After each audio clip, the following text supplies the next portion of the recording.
بسم اللہ الرحمن الرحیم۔ حضرت سلمان فارسی رضی اللہ تعالیٰ عنہ فرماتے خطبنا رسول اللہ صلی اللہ علیہ وسلم فی آخر یوم من شعبان فقال یا ایها الناس قد اظلکم شہر عظیم شہر مبارک شہر فیہ لیلۃ خیر من الف شہر جعل اللہ صیاما فریدۃ وصیام لیلۃ تطوعا من تقرب فی بخصلۃ من الخیر۔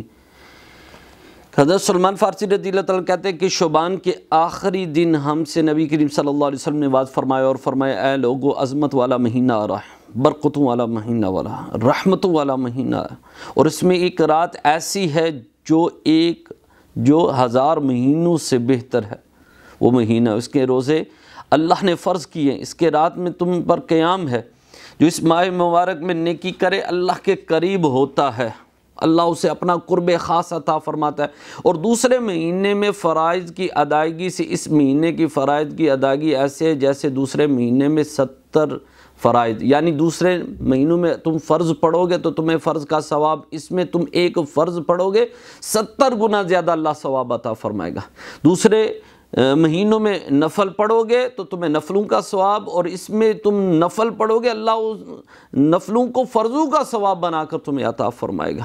آپ نے فرمایا یہ صبر کا مہینہ ہے، اللہ اکبر، صبر کا، اور صبر پتہ ہے اس کا ثواب کیا ہے؟ آپ نے فرمایا اس کا ثواب جنت ہے۔ صبر کا ثواب کیا ہے؟ جنت ہے۔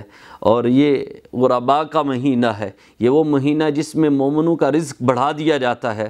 اس مہینے میں کسی روزے دار کی افطاری کروائی جائے تو جو افطاری کرواتا ہے اللہ اس کے سارے گناہ معاف فرما دیتا ہے۔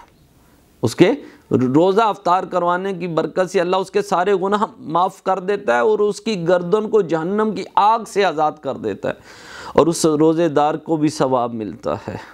اللہ اکبر۔ پھر فرمایا اس کے بغیر روزے دار کو ثواب میں کوئی کمی نہیں، یعنی آپ کسی کو روزہ افطار کرواؤ گے نا، وہ جو روزہ افطار کرتا ہے اس کو بھی اتنا ثواب ملے گا، جس نے کروایا اللہ اس کو بھی اتنا ہی عطا فرمائے گا، اس کے ثواب میں بھی کمی نہیں ہے۔ صحابہ نے عرض کی یا رسول اللہ صلی اللہ علیہ وسلم، ہم میں سے کوئی شخص اتنی طاقت نہیں رکھتا کہ کسی کی افطاری کروا سکے۔ اللہ اکبر۔ رسول اللہ صلی اللہ علیہ وسلم نے فرمایا اللہ اس کو بھی ثواب عطا فرمائے گا جو روزے دار کو 1 گھونٹ دودھ یا 1 گھونٹ پانی یا 1 کھجور کے ساتھ بھی روزہ افطار کروا دے گا۔ اللہ اکبر۔ یعنی 1 گھونٹ دودھ اور 1 گھونٹ پانی اور 1 کھجور کے ساتھ اگر کسی کا کوئی روزہ افطار کرواتا ہے تو اللہ اس کو بھی ثواب۔ صحابہ اس وقت، وہ بھی وقت تھا صحابہ کے اوپر کہ جب اپنے پیٹ پر پتھر باندھے ہوتے تھے، تو نبی کریم صلی اللہ علیہ وسلم کی بارگاہ کے اندر یا رسول اللہ ہم نے تو پتھر باندھے، ہمارے پاس تو کھانے کے، میرے آقا نے جب کپڑا ہٹایا تو میرے آقا نے 2 پتھر باندھے ہوئے تھے۔